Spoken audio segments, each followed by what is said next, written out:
Boa noite, meu nome é Luísa Veiga, sou aluna do curso de Pedagogia da UNOESC, campus de Chapecó, componente curricular, políticas educacionais e organização da educação básica, com o professor Celso Paulo Costa.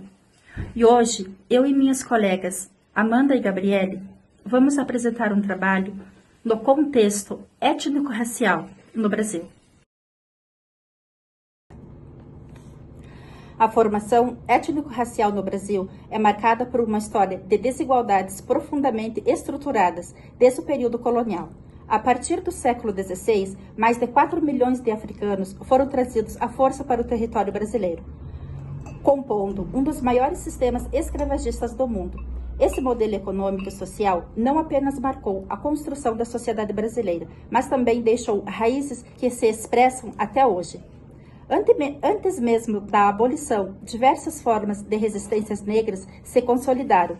O Quilombo dos Palmares, liderado por Zumbi, tornou-se um símbolo máximo da liberdade. Durante quase um século, Palmares organizou sua estrutura social, política e econômica, desafiando o sistema colonial. A memória de Zumbi, que se tornou referência do Dia da Consciência Negra, representa a continuidade da luta contra a opressão. Quando a Lei Áurea, em 1888, extinguiu formalmente a escravidão, ela não trouxe políticas de inclusão, de educação, trabalho ou reparação. A ausência dessas medidas estruturais lançou a população negra em situação de grande vulnerabilidade. Isso explica, historicamente, por que o Brasil do século XX ainda mantinha marcas profundas do racismo estrutural. No início do século passado, o movimento negro começa a se organizar de forma mais institucionalizada. Em 1944, surge o primeiro teatro experimental negro, fundado por Abadias do Nascimento, com a proposta de combater a discriminação racial nos espaços artísticos. Formar intelectuais negros e denunciar a invisibilidade da população negra nas artes, na política e na vida pública. O teatro foi um marco pioneiro do ativismo cultural no Brasil. Em relação às políticas públicas, o primeiro marco legal contra a discriminação racial foi a Lei Afonso Arinos, de 1951, que classificou o racismo como contravenção penal. Apesar de limitada, ela abriu caminho para legislação mais fortes, como com a Constituição Federal de 1988. O racismo passa a ser crime inafiançável e imprescritível. E essa disposição é regulamentada pela Lei C.O. Carlos Alberto Oliveira, o nome da lei, o número 7.716 de 1988, que define os crimes resultantes de preconceito racial. Um elemento importante e pouco debatido é a Lei do Boi, 1968, que garantia a reserva de vagas em escolas agrícolas e faculdades rurais para os filhos de grandes proprietários rurais. É um exemplo de políticas afirmativas voltada para as elites, enquanto a população negra e pobre permanecia excluída do ensino superior por décadas. A partir de dos anos de 2000, uma nova fase se inicia.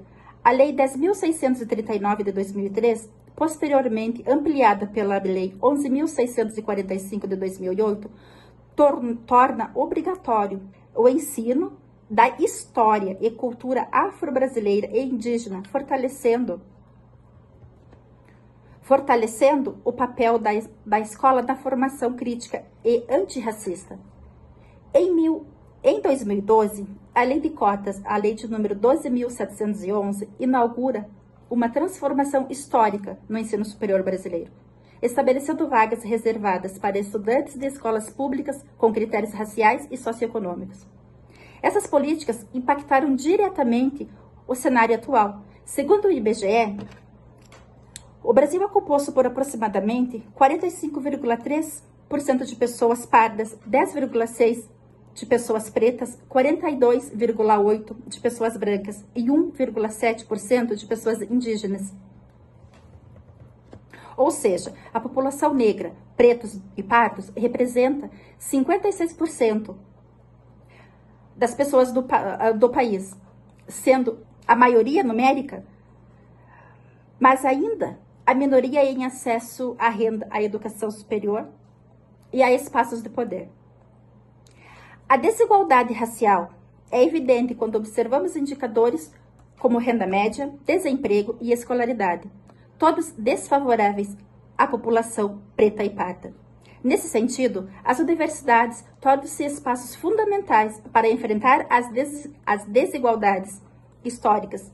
A entrada de jovens negros, indígenas e periféricos transformou não apenas os perfis dos estudantes, mas também a produção científica, as discussões curriculares e a vida acadêmica. Esse movimento tem sido fruto direto das políticas afirmativas e da luta de movimentos que historicamente denunciou e pressionou o Estado por reparação e democratização de acesso ao ensino superior.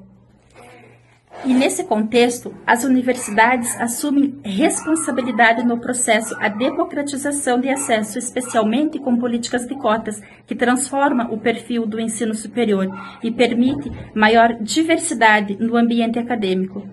Essas diversidades ampliam perspectiva, provocam novos debates e fortalecem pesquisas e ações de extensão comprometida com a justiça social. E ao dialogarem com comunidades e movimentos sociais, as instituições de ensino superior cumprem suas funções públicas e contribuem efetivamente para a inclusão social. A entrada de estudantes negros e periféricos nas universidades tem transformado currículos, pesquisas e debates públicos, contribuindo para o enfrentamento do racismo estrutural.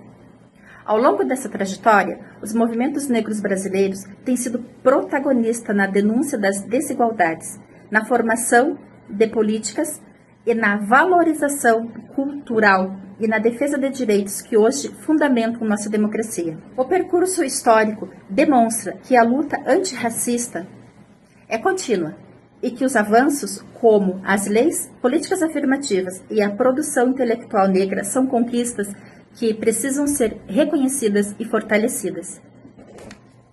E agora, a nossa colega Gabriele vai contribuir com a sua fala. Olá, eu me chamo Gabriele Puton e eu vou falar então sobre a escravidão e sobre as leis.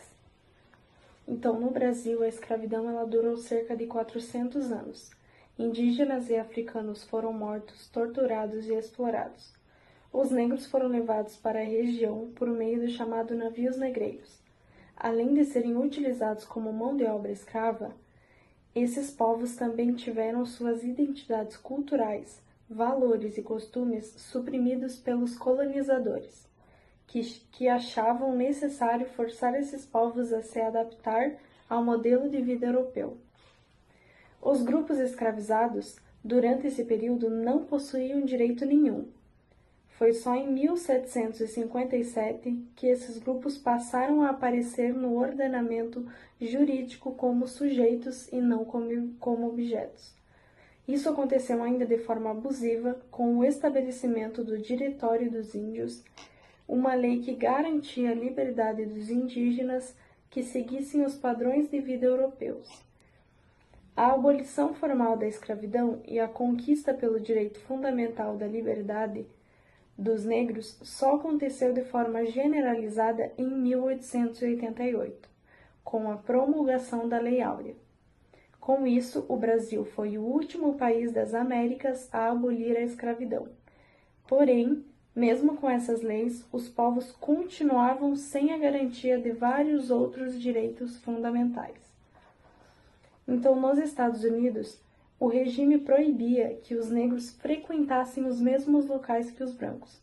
Nos ônibus, por exemplo, os assentos da frente eram apenas para os brancos, e se por acaso os ônibus lotassem, os negros eram obrigados a ceder os lugares aos brancos.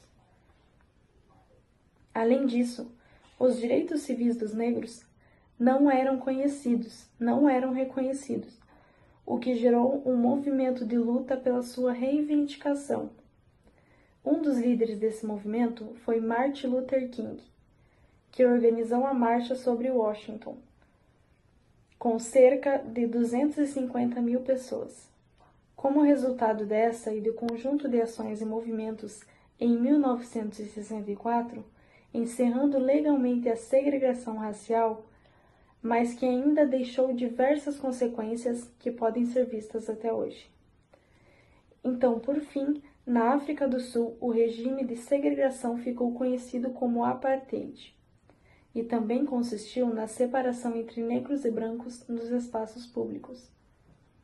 Na década de 1960, a luta por direitos no país se intensificou e resultou na prisão de Nelson Mandela, um dos líderes dos movimentos sociais contra o apartheid. Contudo, o regime só chegou ao fim em 1994.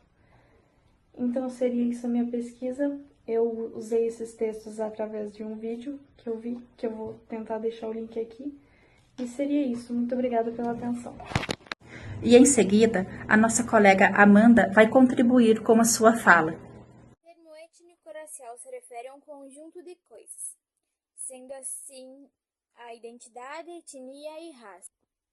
A cultura do Brasil tem uma fusão de diferentes culturas do Brasil.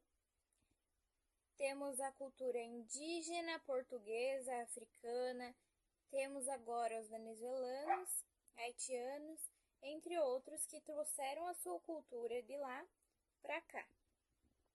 Também temos alguns povos que continuam sendo tradicionais, não mudaram os seus métodos, a sua cultura, continuam sendo tradicionais e tendo as suas práticas ancestrais, preservando a sua cultura.